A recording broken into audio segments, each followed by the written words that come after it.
नमस्कार। हमारी यात्रा आज पहुंची है ग्राम पंचायत राज हरदिया। हरदिया सिंघिया प्रखंड में स्थित है और हमारे बीच हैं सरपंच के एक प्रत्याशी राजकुमार साहू जी। राजकुमार साहू जी, सबसे पहले तो आपका कार्यक्रम में स्वागत है जी। बहुत बहुत धन्यवाद।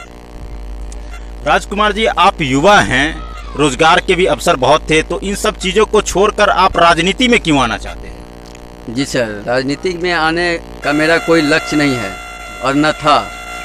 यहाँ का जो सिस्टम है, जो भी नेता जीत के आते हैं उनसे आज तक कुछ नहीं कर पाया है। काम क्या है, जितने भी व्यक्ति है, जो भी युवा है, सब कमाता है और खाता है। नेता से क्या उम्मीद रखा जाता है कि कुछ सहारा मिले, सपोर्ट मिले। मान लीजिए ब्लॉक का काम हुआ, डिस्ट्रिक्ट का काम हुआ, कोर्ट कचहरी का काम हुआ, तो इसमें नेता लोग से कुछ संभावना बना रहता है हमारे समाज के लोगों को कि कुछ न कुछ मदद मिले। लेकिन यहाँ तो क्या है, जीत गया, अभी घोटाला कहाँ से होना है, कहाँ से 2 रुपया आना है, 4 रुपया जेब में बचना है, इसमें लगा हुआ है। इस चीज़ को देखते देखते फिलहाल में हमारे यहाँ एक बहुत बुरा घटना हुआ है जो कि सबको पता है, आप लोग के चैनल में भी चला होगा।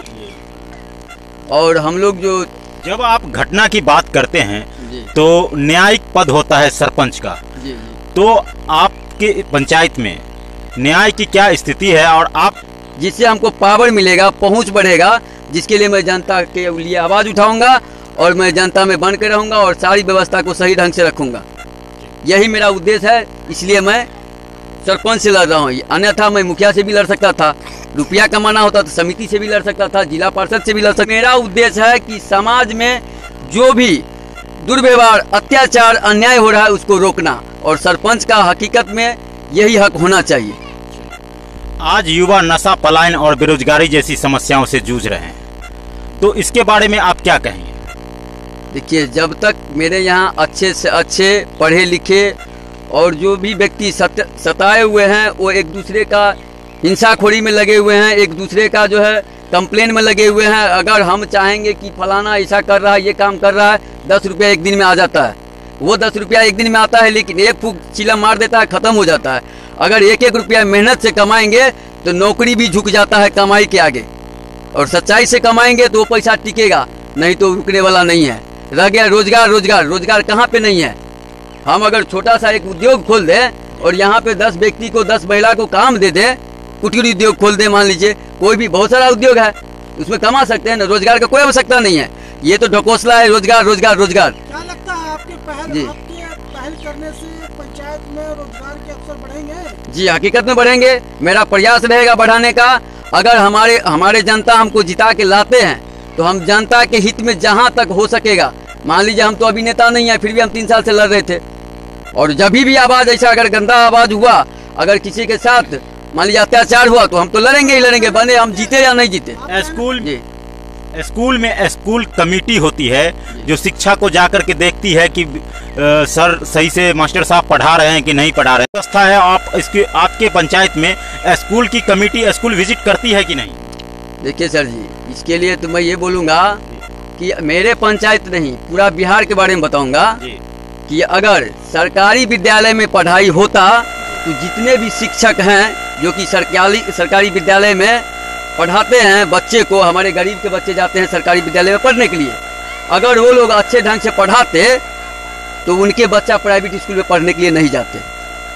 और ये कमी जितने भी शिक्षक हैं सब में है, क्योंकि जब तक वो शिक्षक अच्छा से पढ़ लिख नहीं लिए, उसको अगर मान लीजिए मतलब क्या कहते हैं उसको, आप जैसे जनप्रतिनिधियों का ही काम है, कोर कमेटी में उन्हीं का गठन होता है कि कोर कमेटी होता है। आप जैसे जनप्रतिनिधि जा करके वहां देखते हैं कि शिक्षा की क्या व्यवस्था है, उसके भोजन के लिए जो सरकार भेजती है उसको भोजन पर, मध्याह्न भोजन उसको सही समय पर मिल रहा है, पोशाक की राशि सही समय पर मिल रही है कि नहीं मिल रही है। तो इन सभी को प्रतिनिधि बनने के बाद आप कैसे देखेंगे? देखिए सर जी, हम आपको पहले बोल दिए कि जितने भी नेता है सिर्फ अपना सिस्टम में लगे हुए हैं।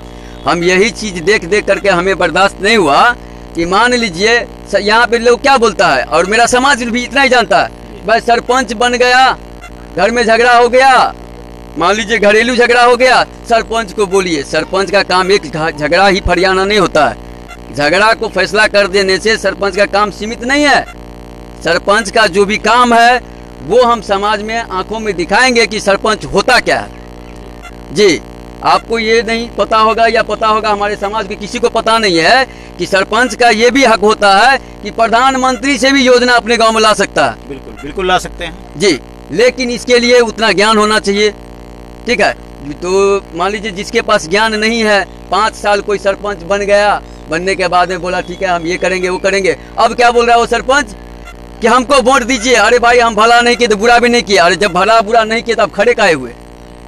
ठीक है, कम से कम आप अच्छा नहीं कर सकते तो अच्छा व्यक्ति को खड़ा कीजिए, आप सपोर्ट कीजिए। बस यही कहेंगे इसके बारे में। जी, मेरा चुनाव चिन्ह स्टूल छाप है और स्टूल छाप क्रम संख्या 7 पे है। उस पे आप सभी को मोहर लगाना है और आप अच्छे विश्वासी, अगर हम अच्छे आपके साथ हैं, सभी पंचायतवासी से हम बोल रहे हैं कि अगर हम अच्छे हैं, अच्छे काम आपके लिए कर सकते हैं और कर रहे हैं तो हमें वोट दीजिए। वरना 10 व्यक्ति अभी भी सरपंच पद पे खड़े हैं, आप किसी को चुन सकते हैं, आपके हाथ में है कि आपको क्या करना है। मेरा नाम राजकुमार साहुआ, हरदिया पंचायत से, हरदिया गांव से बिलोंग करता हूं। सरपंच पद से चुनाव लड़ रहा हूं और मैं काम कर रहा हूं जनता के लिए।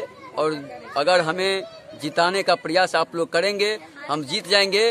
तो वादा नहीं, काम करेंगे, जो बोलेंगे वही करेंगे। अगर नहीं करेंगे तो आपका कुछ नहीं लेंगे, आप मेरा कुछ नहीं लीजिएगा। 5 साल के बाद फिर मुझे हटा दीजिएगा।